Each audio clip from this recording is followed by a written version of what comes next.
suaminya, betul nggak? Benar nggak? Hah? Lihat tikus, lihat kecoa langsung jadi musibah nanti. Bagaimana dia bisa masuk perang? Ya, malah dalam waktu yang paling susah, dalam perang Uhud, jika banyak dari para sahabat udah kemana-mana, ada yang mundur, ada yang sampai pulang ke Al-Madinah, kalau tidak salah namanya Ummu Hani, dan dia masih jaga Rasulullah sallallahu alaihi wasallam. Dari mana-mana dia jaga. Karena orang Arab, coba bayangkan, kita sebentar lagi bahas masalah ini, akhlak orang Arab di sebelum Islam. Orang Arab sangat malu, sangat celakalah, musibah kalau mukul wanita, apalagi dibunuh. Ini jadi malu selama hidup dia, musibah ini. Jadi datang Ummu Hani, dia otomatis dia tidak mau bunuh, mau dorong saja, maka didorong pakai pedang di sini sampai bikin lubang di sini, sampai di sini sudah ada lubang.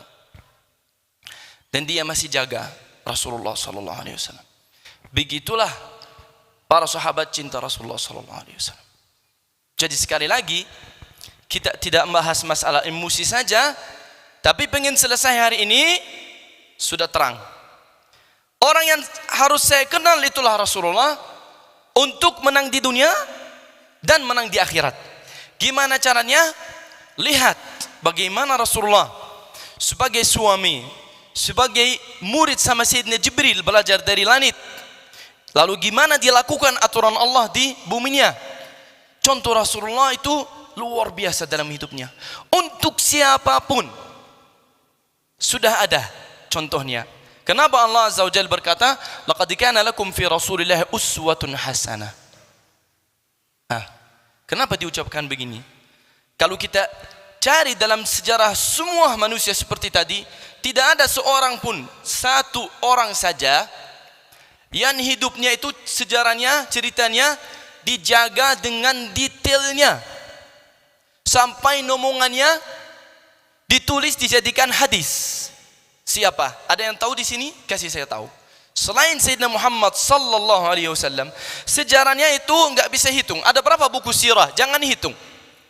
Semua ulama berlomba-lomba. Gimana kita tahu ini seorang ulama? Enggak, pasti dia tulis tentang sirah. Buku sirah sangat banyak. Saking banyaknya itu malah ada jurusan-jurusannya berbeda-beda judulnya. Ada yang bahas akhlak saja, ada yang bahas sejarahnya, lahir kapan, hijrah ke Al-Madinah. Ada yang bahas gimana ilmu, ada yang bahas gimana akhlak doang. Banyak sekali itu. Selain Rasulullah, ada satu orang dari manusia yang begitu jelas sejarahnya tidak ada. Kenapa? Kenapa? Supaya kita belajar, supaya kita ikut. Maka kita mulai, yang pertama kelebihan dari belajar sirah Rasulullah sallallahu alaihi wasallam, fihmu kitab Allah Azza wa Jalla. Mana orang yang cinta Al-Quran? Angkat tangan. Pecinta Al-Quran di mana? Masya Allah, tabarakallah. Kalau betul-betul cinta Al-Quran, harus belajar sirah.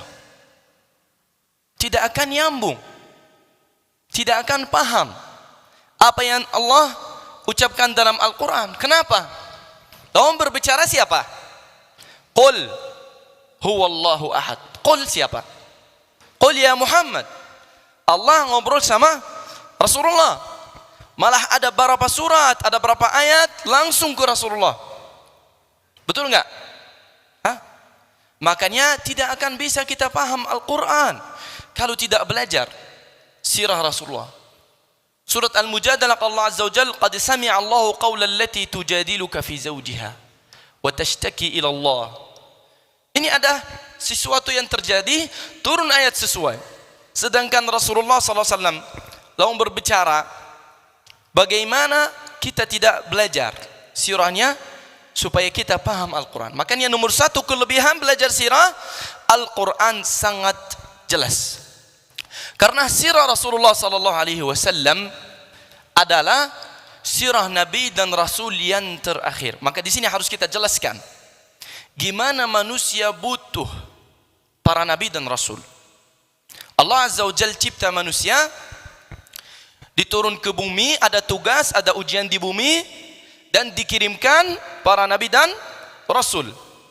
Kullama halaka nabi bu'itha nabi. Setiap kali seorang nabi meninggal atau sudah tidak berada, Allah kirimian lagi sampai kirim rasul yang terakhir. Makanya semua cerita para nabi dan rasul bisa dikatakan walaupun sebagian sudah ada dalam sirah Rasulullah sallallahu alaihi wasallam.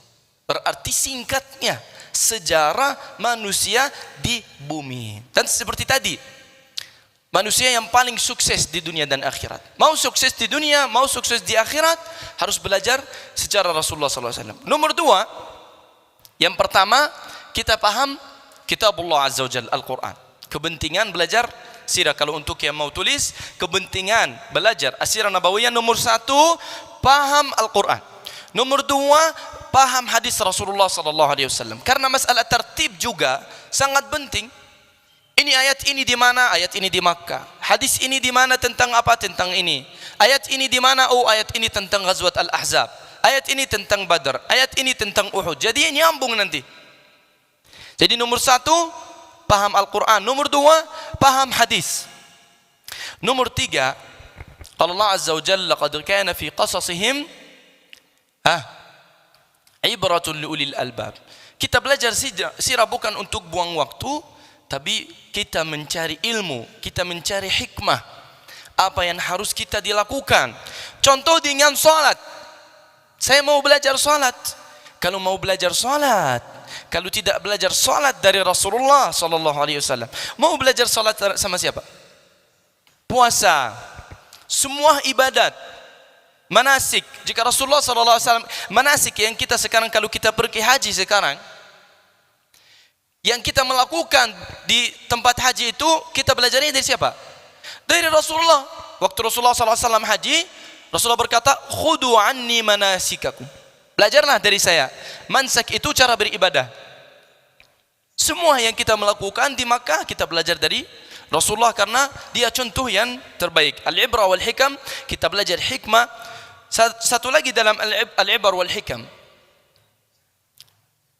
Siapapun dapat musibah, dapat masalah, dapat kesulitan, coba baca cerita Rasulullah dan coba lihat siapa yang lebih manja, kita atau Rasulullah.